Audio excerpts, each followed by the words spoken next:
Marlin Breard here with the Money Wisdom Questions series. And today's questions is, how can I plan for IRS changes in 2023?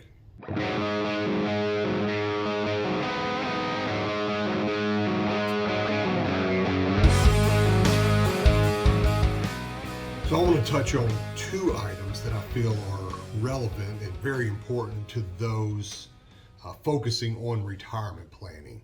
And what those are is the IRS, because of inflation, has increased the contribution limits in retirement plans such as 401ks, 403bs, 457s, and some others from $20,500 to $22,500 for everyone.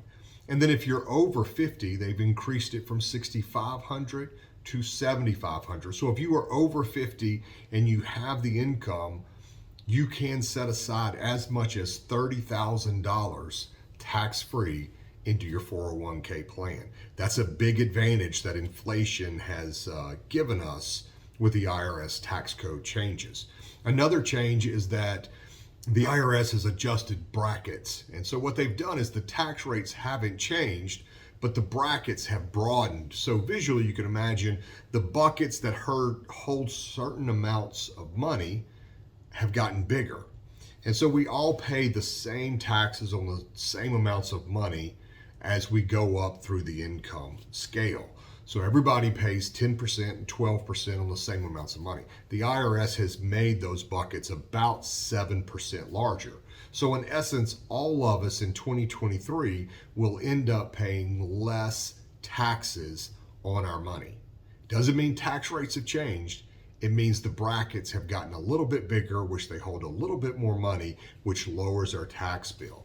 And so that if you're saving into a retirement plan at work and you're not able to meet the maximum amount of contribution limits, even making a small change that fits your goal and your desired, your best retirement plan, those small changes may push you into a lower tax bracket with the way that the 401k deductions work on your W-2.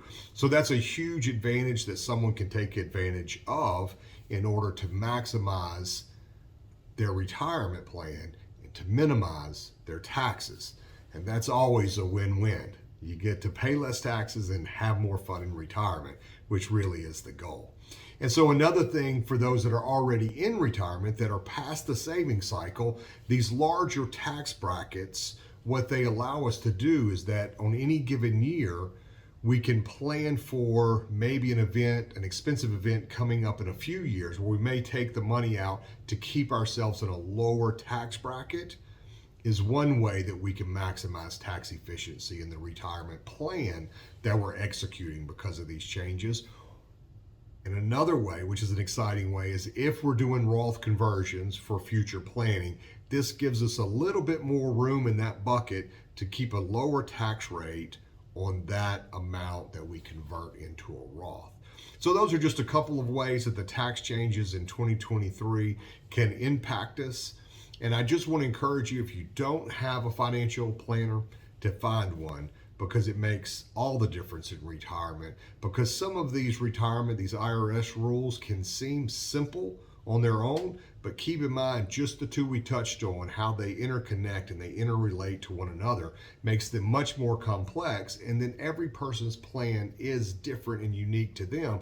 And so figuring out how to take all of these moving parts, put them together so that they work for you and your plan, so that you can have your best retirement.